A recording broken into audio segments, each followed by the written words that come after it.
Hey everybody, how's it going? Derek James here, and all week we've been going live looking at bid opportunities on beta.sam, and it's not going to stop here. Basically what we've been doing each day this week is kind of picking an industry to focus on.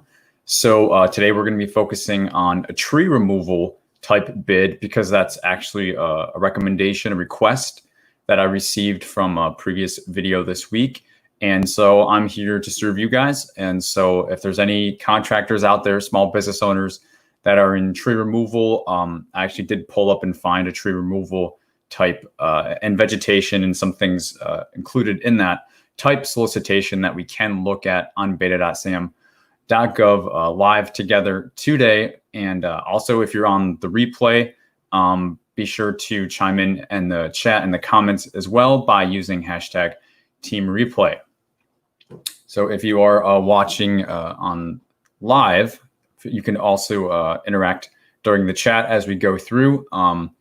If this is your first time joining, I'm able to share my screen. So I'll be using screen sharing to go to beta.sam, look at the bids, and then I can bounce back and forth between the chat and answer questions as we go about the bid that we're looking at. That way you can kind of get the most bang for your buck while we're kind of going through this together. Before we get into it, though, today is New Year's Eve, so I really just want to wish everybody a really happy New Year's.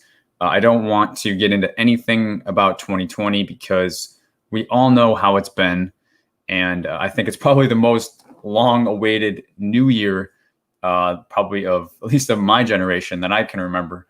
But that being said, I also know that we're not out of the woodwork yet. 2021's, I'm sure, going to have some things carrying over from this year, but it's just going to be about our mental approach, how we get through the whatever 2021 has to bring us, and whatever we have learned from 2020 to take with us and arm us to better handle any challenges that come our way.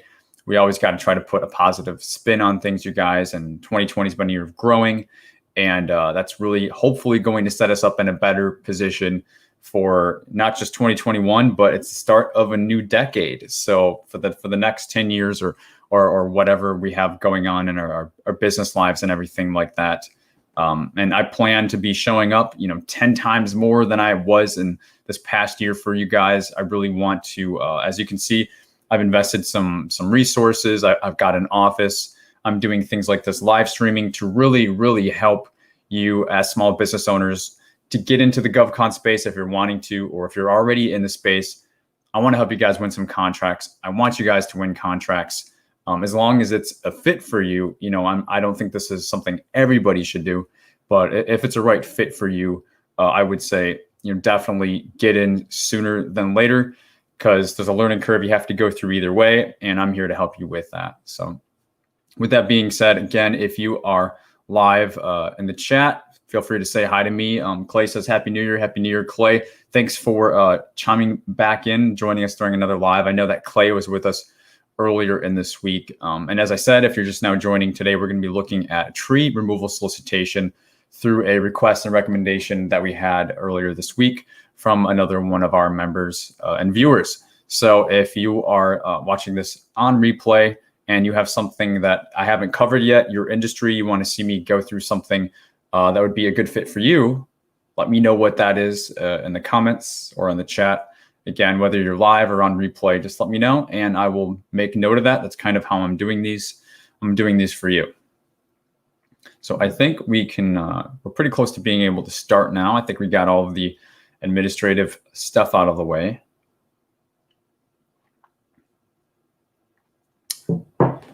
So, yep, let's go ahead and bounce over. I will begin sharing my screen and we'll start looking at the solicitation now on beta.sam.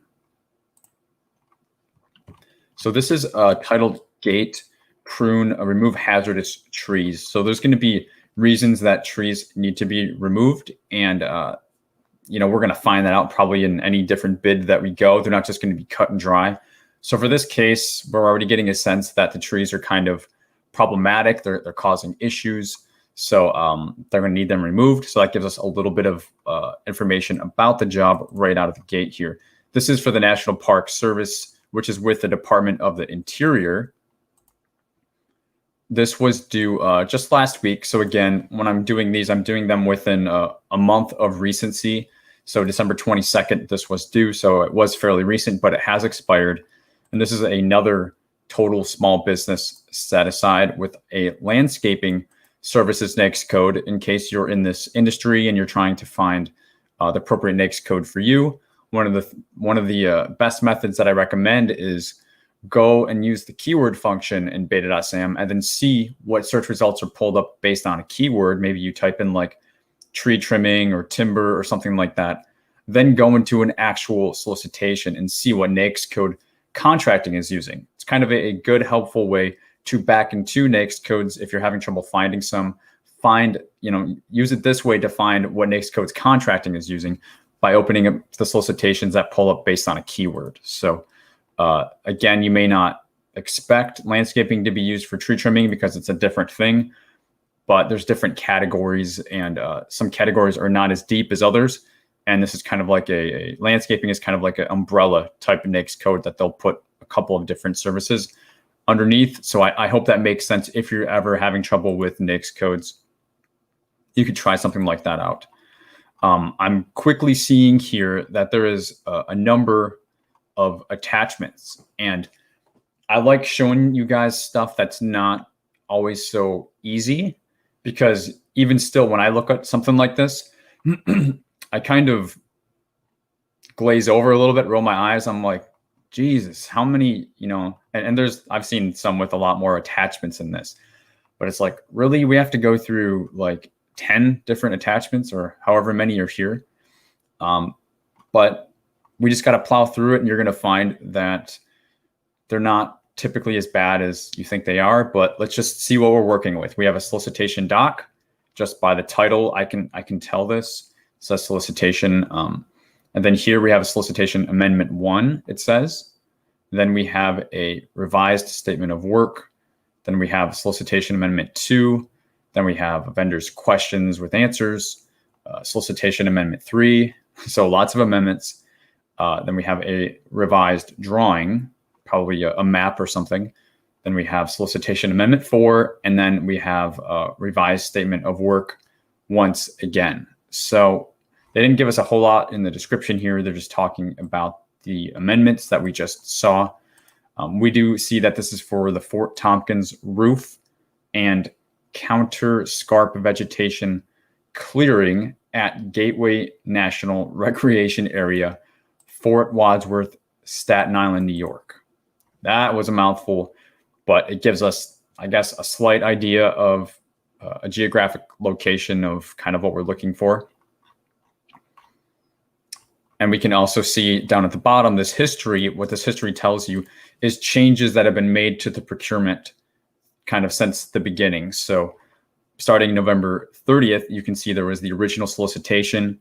But then, as you saw, there were 4 amendments when we kind of just went through the different attachments here. And then you can also see that there's 4 updates to reflect each one of those amendments. So if you don't know what that means, you can kind of sync them together like that.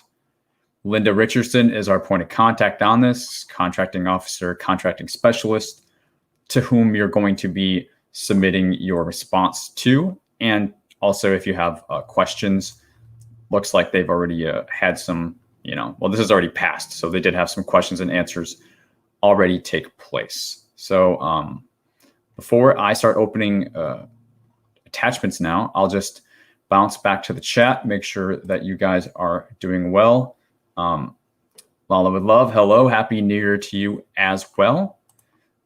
Looks like we're all caught up. So we can continue now going back through each of those attachments, and we're going to extract the key information, the important stuff. I try to quickly go over this stuff that it's good to know that it's there, but we don't have to spend a whole lot of time on it. Instead, I want to get you answers to, how do I respond to this? What is stuff that I need to know that's in here that I really don't want to miss when I'm putting my proposal or my, quote together. That's kind of what we focus on with these bid reviews. So coming back, we'll get started right with the solicitation doc right out of the gate here. Let me zoom in for you. I think this is probably a good zoom in so you guys can see. So we get started with a standard form, and they're calling this the standard form 18, very similar to some of the other government forms. I always say, guys, when the government gives you a form, make sure you fill it out. If they don't give it to you, don't necessarily go hunting for it. But if you've got it, make sure you fill it out. So something like this, you want to make sure you sign, print, and date, put your address. Basically, these blank boxes down here at the bottom are a typical go-to. But again, if you ever had any questions, you could kind of ask contracting, but you don't really want to if you can avoid it. Just try and read where they're saying name of quoter. That way you know this is the information that's designated for you. They're telling us here Fort Tompkins roof and counterscarp vegetation clearing. Essentially, they're using this as a pricing CLIN, a pricing table, because you can see these blank boxes over here where it says quantity, unit price, and amount. That's probably where they're going to allow you to input a price. Quite simply that easy, putting it right into this form. Now let's just see what they have for us. And I'm going to kind of quickly go through some of these things that I think we may have already covered with what we've already read. They're saying the National Park Services contemplates awarding a firm fixed price contract as a result. So the solicitation number is as such. They are referencing simplified acquisition procedures for this, which means it's going to be under a certain dollar threshold. And at one point, I believe in the past year, it was up to $750,000 was that threshold. They raised it because of COVID. They may have lowered it back again. I've seen a couple of different things about that. Specifications, they are telling us specifically the intent of this contract, so this is important, is to hire a professional company with experience in providing services for the removal of trees and woody vegetation. So if you're a small business owner that does this, you're a contractor, your ears should perk up. The work will encompass the Fort Tompkins location of Gateway National Rec Area, Staten Island, and the contractor shall supply all labor, materials, tools, and equipment to do the tasks in accordance with the statement of work. Okay, we kind of know that. Evaluation, we always know evaluation is important. The government will award a contract resulting from the solicitation to the responsible offeror who is conforming to the solicitation will be most advantageous to the government. Price and other factors considered, the following factors shall be used. And now they're going to kind of tell us the thing here. They bolded it so that you don't miss it. This is one of the key pieces of information when it comes to an evaluation factor. How is the winning bidder going to be chosen? How do you know if it's going to be you or not? So a competitive award will be made to the responsible firm whose quote conforms rather to the attached statement of work and is the lowest price technically acceptable, LPTA. We have lowest price or we have best value, which means it's not necessarily going to be the lowest price, but the best value. For this, they're kind of sparsing their words a little bit, saying most advantageous to the government. That could make you think that might be best value, but they're actually coming out and officially saying this is going to be lowest price. So they are looking for lowest price on this. So this should be a note that you make saying into your pricing strategy, if you can't be the lowest price, if you know you can't be the lowest price for whatever reason, you shouldn't waste your own time and you should just close this out. You should make a no bid decision on something like this and move on to something that maybe you're a better fit for, that you can be price competitive. However, if you know that you know your industry and you know that you can do what you got to do to be within a reasonable price range, but to be one of the lower prices, then you stand a fair and reasonable chance at winning this contract. And that's why that's so important that you look for the evaluation criteria, which we cover, every time we walk through a bid. And that's why they're calling evaluation right here. You can look for it as the same on your requirement. And there's a pretty good chance that the government would use the same language. Evaluation is one of the keywords that they use to describe this. So keep that in mind. They're also telling you a written notice of award. will be mailed or otherwise furnished to a successful offeror. They're going to let you know, right? Like they're going to let you know. So next, the instruction to offerors. What do you need to do to respond to this? We're kind of getting right to it. This is the second, it's kind of tied for first, but it's the second item that it's really just as important as the evaluation criteria is what do you need to do? What do you need to provide to respond to this requirement? So they're telling us price quote on the SF18 or company letterhead. You can do either one, but let's see, we're on page 4, scroll back up. Remember, this is the SF18 form. Don't believe me? It says so right here. So they're telling you price quote on the SF18. So like I kind of alluded to here, you could put it right in these pricing clints, put your price right there and complete the rest of the form by, print, sign, and date and give your address and all that stuff in those boxes. That's the first thing. Next, signed, acknowledged SF18. Okay, well, you got to sign it. We just covered that. Next, sign amendments if applicable. We do know that there's 4 amendments, so we'll have to quickly see those in a bit. You have to sign each one and attach the amendments along with the signature and the pricing on this form. So when it comes to the government forms, you have to provide signed copies of the amendments as well as the initial solicitation doc that you're going to also sign and date, but also provide your pricing onto. So that's what they're telling you there. Next, you have to provide a project narrative. I would call it a technical approach that demonstrates how the company, how you will successfully meet the needs of the statement of work, but don't make it more than 2 pages. So you don't have to go crazy on this, basically. And we haven't gotten to the statement of work yet. I haven't seen it. We saw that it was a separate attachment though, but we know this is tree removal. So you already should know in the back of your mind, okay, I got to provide something that's 1 to 2 pages long, written, that talks about how am I going to handle this tree removal problem that they're having in Staten Island, New York at this particular location. Like that's what you should be thinking right now. And next, you also need to provide a minimum of 3 references of the proposed services within the last 5 years.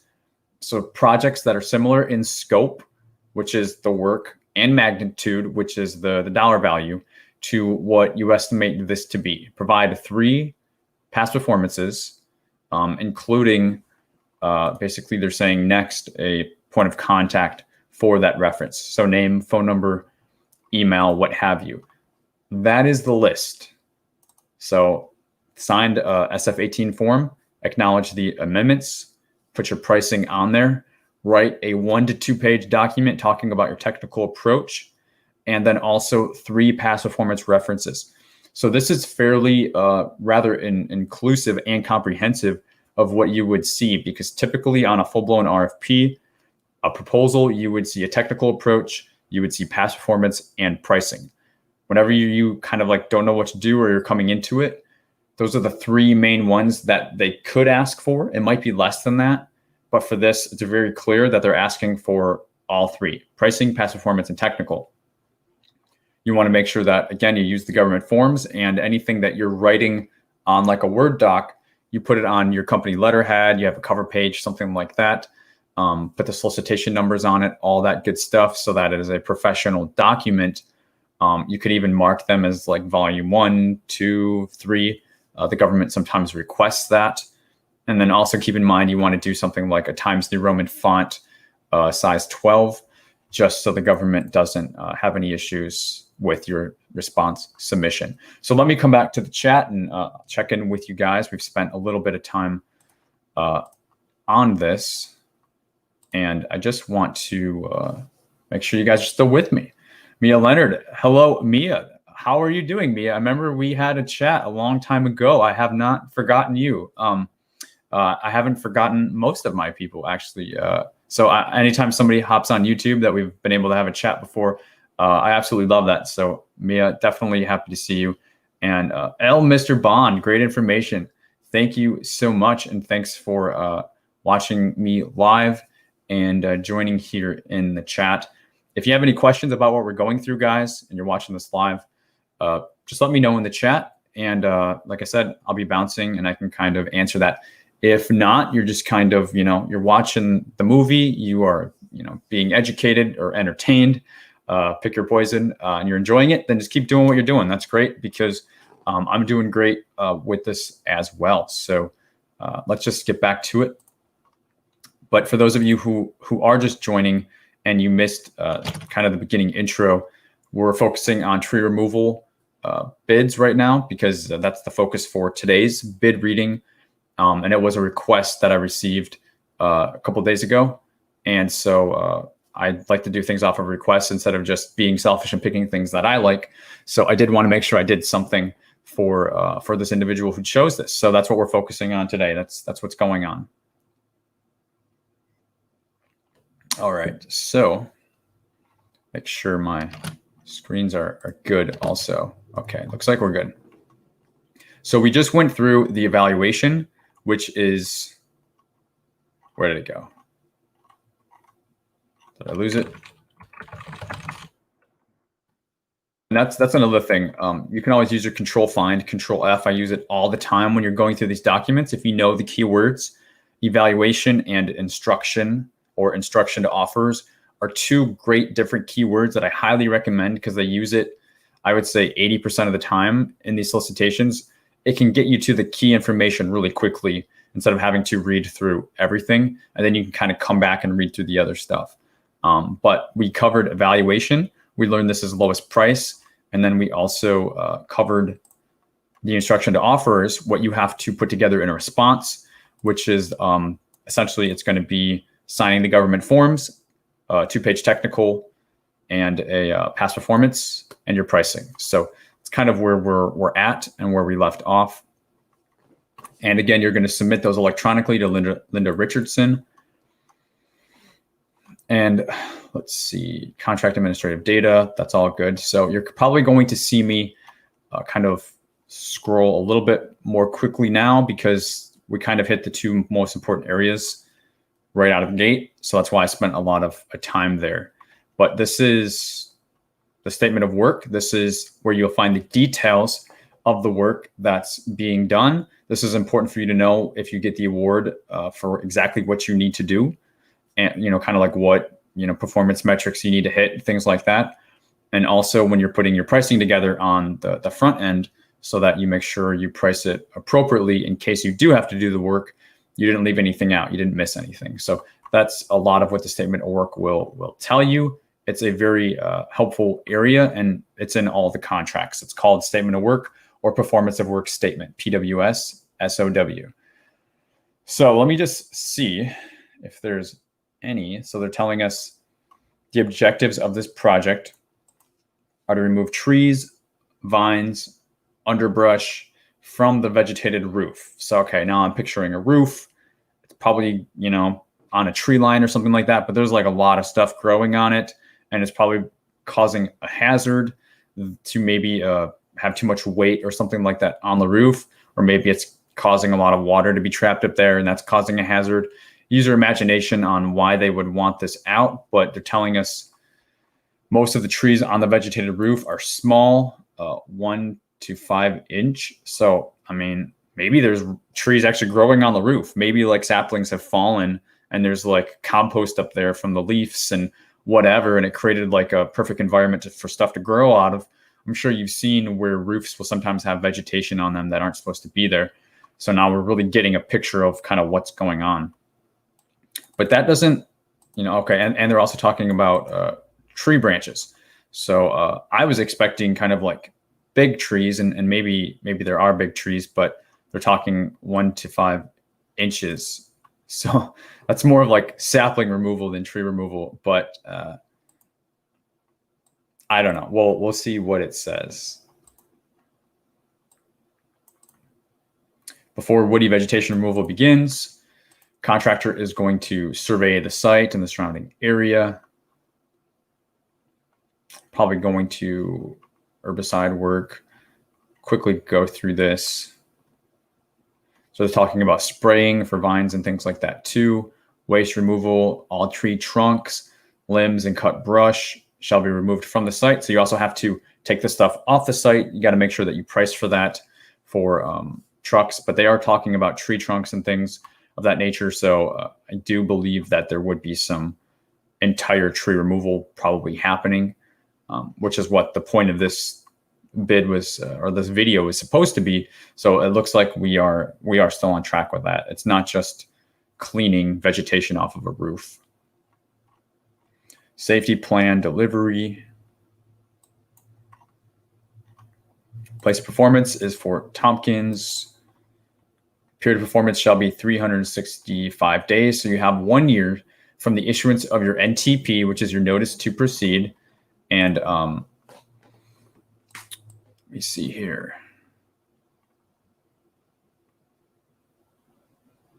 Contract time may be extended if you need a little bit extra to make sure the herbicide treatments are good. Tree, vine, and underbrush removal work shall be done only in the month specified. So they're literally going to be telling us certain parts of the year that you can do this, probably because of like weather and seasonality factors would come into play with a contract like this. They're also giving you these deliverables, which mean once you're awarded the contract, the clock starts ticking, and there's a number of things you have to provide to contracting, basically to be in compliance. So within 30 days, they want a work safety plan. They want your bond. They want your mobilization plan. They want the actual vegetation removal to be completed within 90 days, and the herbicide treatments also within 90 days. So they're calling it, vegetation removal. I was hoping it would be more tree focused, and I'm sure that's just included with vegetation. But again, they're not calling out anything specific to like large trees, even though they have made reference to tree trunks. So I'm just not sure on something like this. Pictures probably would be helpful, and that looks like exactly what they are giving us. They're showing tree and vegetation removal. Here's a life-size photo. View of existing roof in the winter, showing the typical woody vegetation. So the roof we're looking at, this looks like a bridge in the background.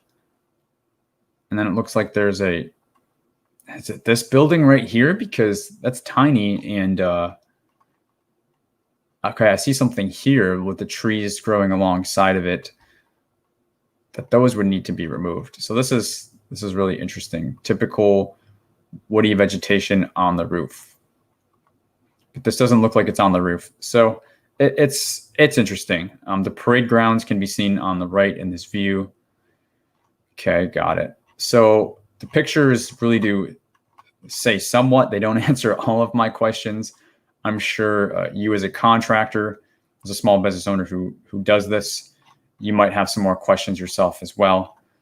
And you could, if this was a live bid, you could ask those questions. You could also see if there was a site visit, because that would truly answer all of your questions. But if these photos they provided did not answer it, then you could ask them to maybe provide something from a different angle or whatever you would need. I would like to see a photo of the roof itself, or a picture like from on top of the roof, if that's what we're supposed to be, kind of clearing. So they're giving some special instructions for COVID. I think we can probably ramp up the pace now. Liability insurance, special contract requirements, FAR clauses. So we're getting into the contract clauses.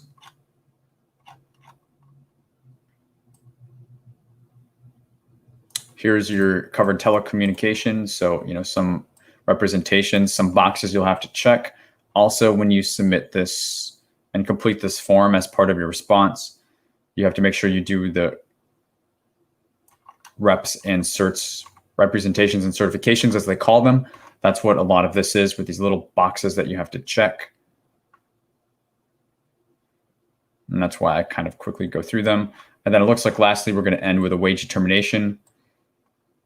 And then wage determination is essentially telling you need to pick an occupation code, a labor category, which is based in this county, and one that has one of these prices associated with it. And essentially what you're doing is you're playing a kind of seek and find game where you have to find the best code for you. If you're going to have employees performing this work, and you have to find a code that matches up with a price that is going to be something reasonable for this work. Somebody that you can find, a price that you can find somebody to take the wage at. This is going to be the base minimum that you would have to pay the employee, in addition to the health and welfare that they talk about on this form.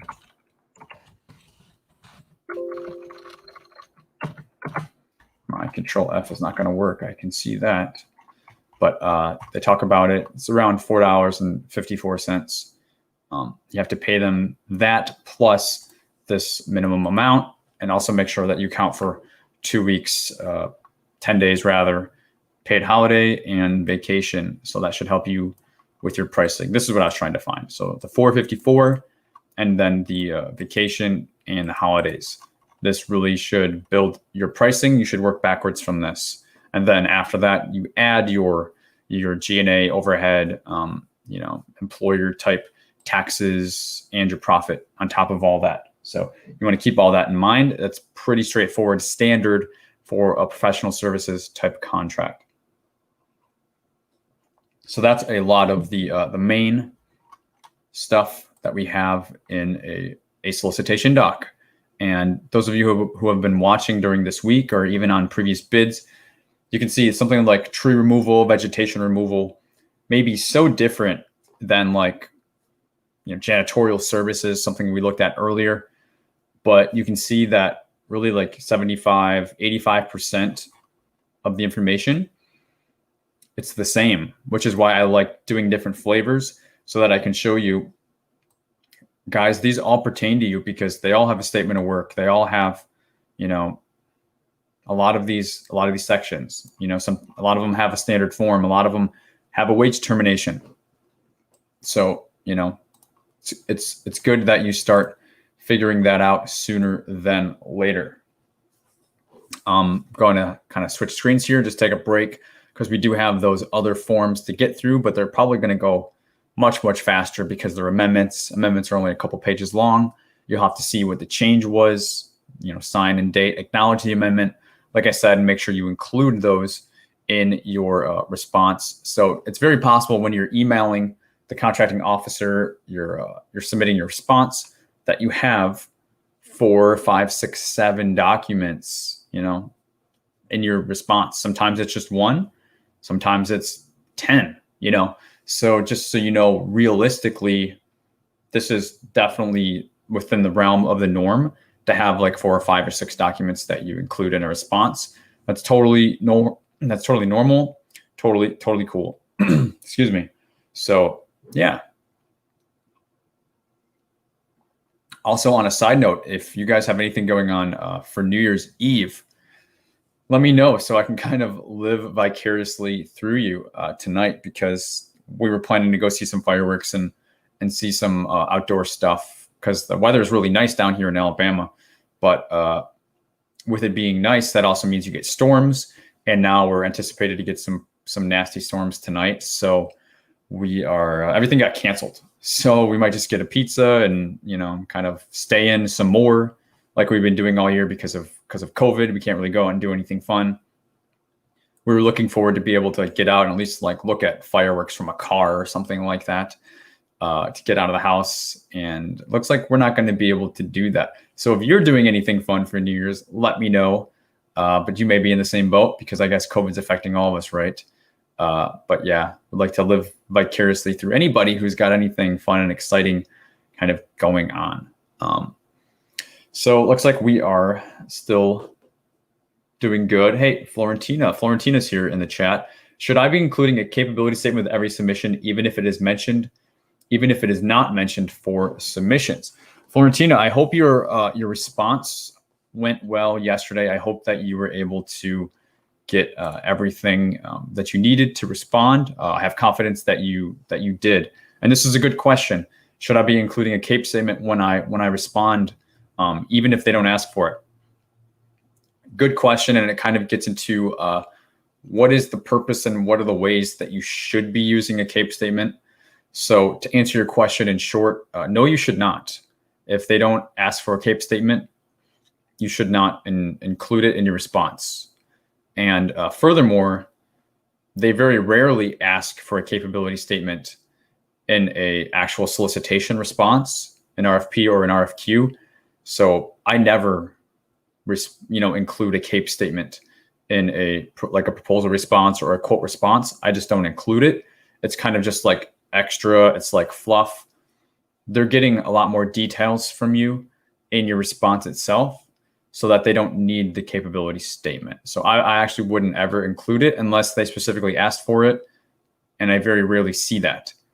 But on the flip side, during, we talk about the 4 stages of a bid that I call sources sought, stage 1, pre-solicitation, stage 2, solicitation, stage 3, which is, what we're doing and looking at during these bid live readings. And then stage 4 is the award. So during stage 1, the sources sought response, that is when you should be going hard with your capability statement, because you're not providing anything like pricing or proposals when you respond to a stage 1 sources sought. Instead, what you're providing is your company information, maybe your marketing information, definitely your marketing materials, like a capability statement. They will almost always, on the flip side, they will almost always ask for your capability statement during a sources sought. So that is the point and purpose of it. And, really the point of even responding to a sources sought, it kind of begs the answer is being involved in the procurement, helping to shape the procurement by responding to industry, answering their questions, and letting them know that in the future, your business would be interested in responding to something like this. So here's my capability statement. So if you're a woman-owned small business, for example, maybe they'll set it aside for woman-owned in that stage 3 solicitation. Maybe they'll set it aside for woman-owned small businesses. So you get to help, kind of put weight on that by responding with your capability statement during stage 1. And if you don't, you're just kind of, at the mercy of what happens. So if you want to try to affect change of the procurement at the early end, that's what the capability statement helps you do. If you don't, and you just want to catch something on the back end, maybe you'll submit a response. But contracting doesn't know who you are, and that's okay. But I always am a proponent of trying to work with contracting during the entire procurement stage, which is, the first 3 stages of a bid: sources sought, pre-salt, and solicitation. Show up during all of those in any way that you can. It's a great way to market your business in a professional way to contracting. So very, very good question. Florentina says, thank you. I didn't submit one with my RFQ yesterday, then started doubting myself. Glad to hear. Yeah, you played it right. Good job. You definitely played that correct. Fantine, hello, sir. Happy New Year. Hello to you. Fantine, do you have any New Year's plans? I was asking earlier. I'm not sure if you're just joining us. I need to live vicariously through somebody who's doing something fun this New Year's, because I can't. My plans got canceled. So I will be in the house hanging out with my girlfriend and my parents and our family, and maybe watching some movies, drinking some alcohol perhaps, maybe eating some boneless wings or pizza. That's probably going to be my night, and I'm A-okay with that. So yeah, if you guys got anything going on, let me know. I think it's time we can kind of jump back to the solicitation and finish it out. We do have some more documents to push through, some amendments, but it's my goal to get through the rest of it a little bit faster, because we kind of gone through a lot of the main information. So let's do it. So we left off at our solicitation doc. So I guess that means I actually need to come back to our beta.sam page here. So we've only gotten through one attachment, like I said, but these other ones, I'm going to make them go fast. Whether they go fast or not, I'm gonna have to make it. So this first one is amendment number 1. So this is something that pertains to all of you, because if you're going to be looking at bids, often you're going to see amendments. So amendment is a change, and they tell you what the change is. So this is to submit a revised statement of work. The due date of quotes remain unchanged. Okay, and so that's probably why they gave us like a couple of different statements of work that we'll also see. Also, I didn't mention that the period of performance on this was beginning 12/28. And remember, they said it was for 365 days, so you get a year. But basically, the clock starts ticking as soon as the award is made. And there's no award attached to this. So I'm sure that the award was made kind of one-on-one to the contractor who it was won. And then it will be publicly updated, probably soon. But we don't see that update yet, since this is something that's already passed. It's New Year's, and this was 12/28. So that's the period of performance. They are getting to it right away, is my point. So this is an amendment. What you do is you sign, print, sign, and date here, and include this, and also put your name and address in this box. And that's all that you got to do. Include this in your response. That is how you properly acknowledge an amendment when you come across this on your own. Let's see what else we've got, because that is the whole document. So now we have this revised statement of work. So it's just the statement of work, and I'm not going to go through it all over again. But for whatever reason, maybe because questions were asked, maybe some new things were brought to light, they had to make some changes. And I was doing a quick scroll to see if they highlighted those changes to make it easy for us, and they have not. So we'll just have to believe them. And that if this was something that you were bidding on, you would definitely want to go through this with a fine-tooth comb and find what the changes are. But we're not going to do that right now, because we're going to keep the pace up. I don't even see any new photos. It's just, it's in here. Maybe this is new, the quantity. I don't remember seeing that. So maybe something like this is new. But we have to take their word for it that there's some changes in there. So next, we're going to amendment number 2. One-page document, print, sign, date, name, and address, just like before. There, let me zoom in so you can see it. Now they're saying amendment number 2. The due date of the quotes remain unchanged, and the purpose of this is to submit responses to questions received.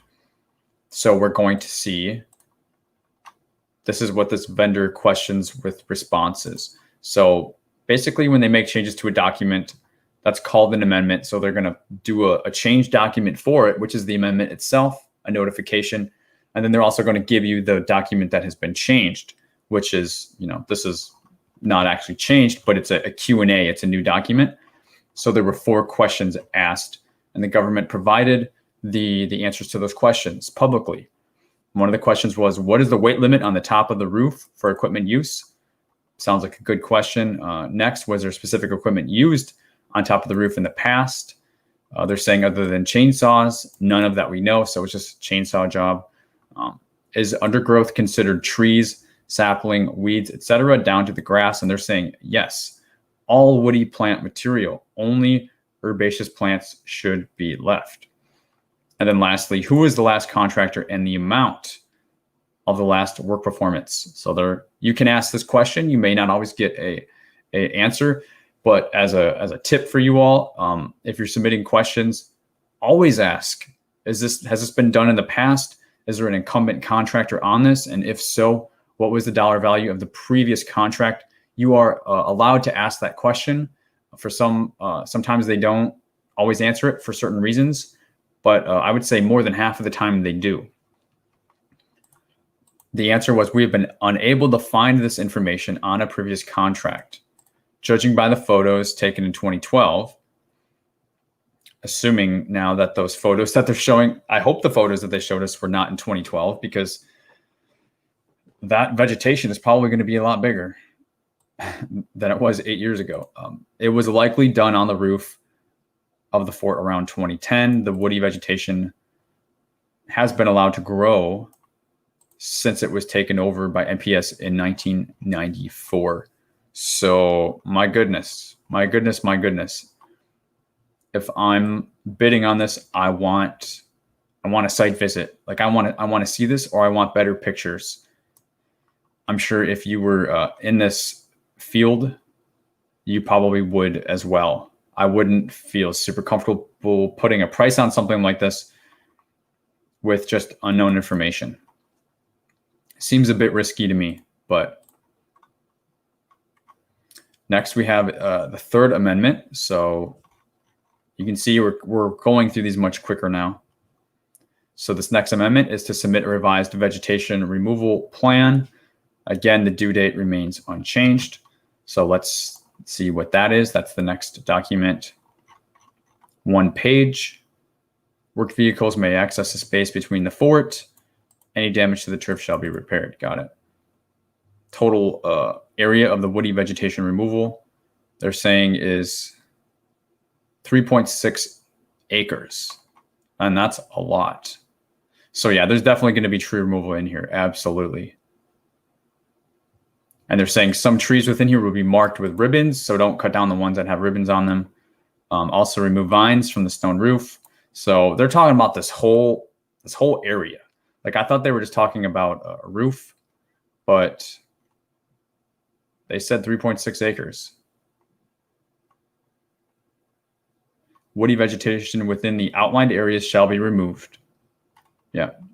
And this is the outlined areas. So they were talking specifically about a roof, but then we're dealing with a lot more than the roof itself. So that makes a lot more sense to me. That's why reading is fundamental. Now we have our last amendment, guys. And this is amendment number 4. And again, for all of these, you're signing, dating, filling out this box number 8, including each one individually with your response. So you know you're going to have at least 4 documents for amendments and 1 document for the solicitation document itself, the SF-18. And then also you're going to have up to a 2-page response on how you're going to do this, and also 3 past performance references, remember. And then you're going to also put your pricing on the SF-18 doc, page number 2, where they showed those pricing tables and pricing cleanse. Your response is going to consist of all of that. And it's going to be lowest price technically acceptable at the end of the day, which to me, it definitely sounds like it should be a best value. But what do I know? I'm not a contracting officer. But if you're evaluating past performance and your technical approach, that doesn't sound like that would be a lowest price bid. Just saying. But let me get off my soapbox. This last amendment, it says to submit a revised statement of work. Could have guessed. So that's what this last document here is, the last statement of work. So they've made more changes. Did I see some highlights? Yes. So I'm guessing they made some changes to this table. It looks very similar to me. It looks almost the same to me, but unless I compared them side by side, I can't be 100% sure, but you would want to do that. Anything that's highlighted, they're basically throwing a flag at you saying this has changed. Make sure you know of the change. There may be other changes in here. Anytime there's an amendment, make sure you go through it with a fine-tooth comb, guys. I don't want to see you bid on something where they changed it and you basically priced too low and you kind of get screwed on the contract. That's basically my most important concern with something like that. So believe it or not, we got through all of the attachments. I went heavy on the solicitation doc. That's where really all the meat was. And then we got to go through this little playground of 4 amendments with document changes. But most importantly, guys, like I said, we found out what you needed to do to respond to this thing. You gained enough information to kind of realize, is this something you want to bid on or not? Do you think you can be successful? Because this is a lowest price technically acceptable bid, even though I may disagree with that a little bit. It's what they're telling us. So that's all that matters. It doesn't matter what I think. But, you know, past performance, technical price, and the government forms, signed acknowledged amendments, you need to provide all of that. It's really not that hard. Once you know it's what you got to do, then you can kind of lay it all out and just get to work. Again, that technical approach was only up to 2 pages where you're going to talk about what your plan is going to be. And also, they haven't given us any sort of extensive pricing breakdown. So, I know this is a big thing with contractors. They're afraid of like showing their profit. They're afraid of showing their overhead, kind of showing their goodies. With this, they're kind of just asking for a total price. How much is it to clear all this vegetation, these 3.6 acres, including whatever's on the roof, and to do these vegetation and herbicide sprays and all of that stuff, right? They're not giving us any pricing breakdown dictating how we present our price. So the way that you're going to do that is by just probably giving them one main price on the second page of the SF18 form. Here, let me just show you again the form that we were looking at initially, right here. Quantity, unit price is going to be your total. Amount is going to be your total. It's just going to be one price, unless they gave you, something like a pricing breakdown, or they gave you more specific instructions, which, as you know, Linda Richardson has not given to us. So you work with what you have to work with on this, and that's where you're building your confidence and responding to bids comes in. And pretending that this was something that wasn't already due a couple of weeks ago, you could submit a question if you had it. If it was something that was really holding you back, you could really ask that question. But use your best ability and have some confidence in yourself that you can do this. Florentina says, last day at one of my day jobs to concentrate more on getting government contracts. Wow, that's awesome. Are you saying that today is your last day at one of your jobs? That's amazing. Also heading to Colorado for the first time to do some subcontract work. Happy New Year. Florentina, you make me so happy. You make me so happy. You're absolutely killing it. And I'm really glad that you didn't just quit your day job and say, I'm going to build a GovCon business. I always advise that this is a transition that you do. And then once you're able to go full time, just like any business you're trying to start, start it on the side, start it, slow or fast or whatever you want, but don't just kill all of your streams of income and just put all your eggs on GovCon. And then if it takes, 6 or 9 months to win a contract or something like that, by then you're starving, right? That may take too long. So I'm so happy, Florentina, for everything that you're doing. And thank you for sharing that in the group. And Happy New Year to you as well. That's super awesome. So you guys, just let me know if you have any questions of me. I'm done looking at the bids now because that one pretty much took up an entire hour. So we're just going to be doing that one bid today. If you have any questions about GovCon in general, I have a few minutes that we can kind of go through those and answer those. If not, then I will probably wish you a happy new year, and I will save my voice because it's been a fun week doing this every day, but it's definitely been taxing on my voice a little bit. I think after a week or so, I can probably build up my tolerance to speaking this much. But thank you guys so much for joining me live. I did not send an email out. Try that again. I did not send an email out again because I'm trying to do some tests here to see what's the best way to notify people. So yesterday we had a great turnout, up to around 30 people live. And today we're kind of bouncing between like 2 and 10, which is awesome because the way I always look at it is imagine these people are, like in a room with you. I mean, even if there's 2 people watching you, that's still 2 people that are like putting their faith on you. And that's how I look at this.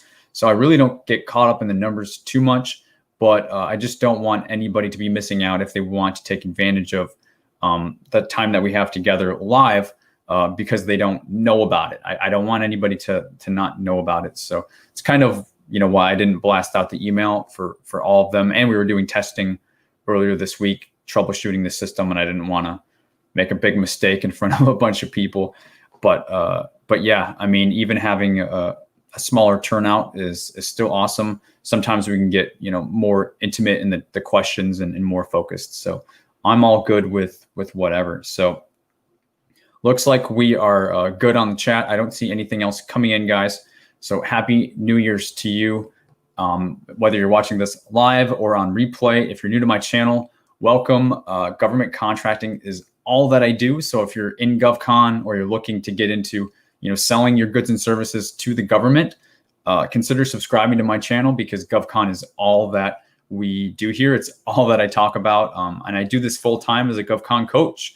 I also have a website, GovKidMethod.com, where I've got a lot of courses that I've set to free for the better part of a year now, if you're looking for resources to help you. And I also have reopened sessions with me.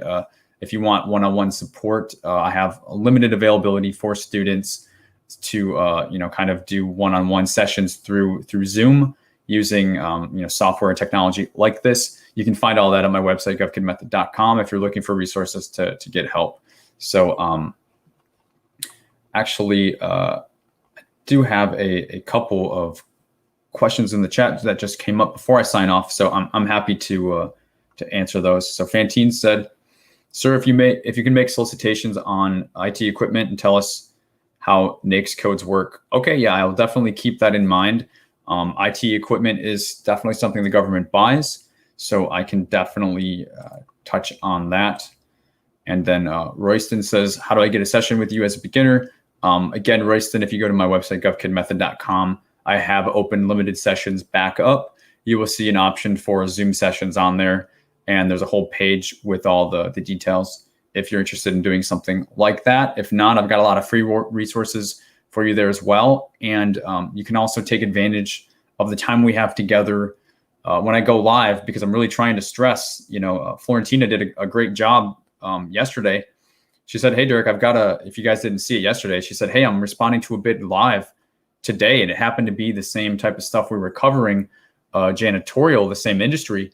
So we actually pulled up a bid for Florentina and walked through it. She had a few questions, and I think I was maybe able to help shed a light on one or two things for her. I think she pretty much had it under control, but sometimes just having that confidence, having a second eye to look at it. I mean, this live time is for you. It's not for me. So take the most advantage of it as you can within, a realistic, realm. So for sure. So guys, again, thank you so much. Wishing you a happy new year. And like I said before, it's my full intention to show up more and more for you. If you liked this video, if it's helped you, whether you're watching it live or on replay, considering hitting the like button as well. We talked about subscribing for GovCon videos, but liking the video helps the video to show up for other people who are searching for the same type of information. This way they can get it into their hands sooner instead of, waiting a long time to try and find out about our channel. A lot of folks are saying how it's helping them. So I'm just trying to get in front of as many people as possible without being, like scammy or salesy, just genuinely wanting to help. Hitting that like button basically helps the algorithm to help others find the video. So if you liked it, hit the like button, consider subscribing. Happy New Year's, guys. I may be back tomorrow. What I kind of would recommend to you who are live right now, and if you're watching later on today, if you want to be a part of something like this, make sure you are in the YouTube channel, subscribed or hit the bell notifications, because I'm not always going to send out the emails. So look for me around this time, which is 11:30 Central, 12:30 Eastern time. This is going to kind of be the time pocket that I'm going to try to stick with. So if you're ever wondering if I'm going live, just come by the channel and check it out around that time. Usually about an hour before, you could see if I've got a stream waiting to be done. That way you could know that it's waiting there and I'm going to go live in a certain amount of time. That's kind of the message I want to get out to you and communicate to you if you're wanting to be on more live sessions like this. It's pretty much where you can find me and how you can make sure that you don't miss out on it. So have a good one, guys. Let me live vicariously through you if you do anything exciting tonight. And I may see you tomorrow. I'm not going to make any promises, but there's a 50-50 chance that I'll be back here, same time, same place tomorrow, probably looking at some more bids. So I'll hopefully see you there. If not, I will see you next week. Have a good one.